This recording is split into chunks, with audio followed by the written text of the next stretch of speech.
Class 12-এর ছাত্রছাত্রীরা, তোমাদের সামনে আমি বেশ কিছু অঙ্ক, করে দেওয়া অঙ্ক আপলোড করছি। এই অঙ্কগুলো প্রত্যেকটাই অত্যন্ত গুরুত্বপূর্ণ, যা কারেন্ট ইলেকট্রিসিটি চ্যাপ্টারের।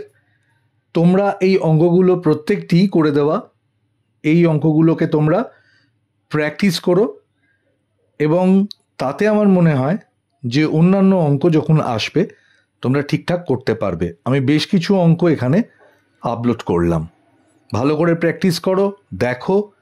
তারপর কোনো সমস্যা হলে স্কুল খুললে অবশ্যই জানাও, তখন আমরা সামনাসামনি বসে এগুলোকে করতে পারবো।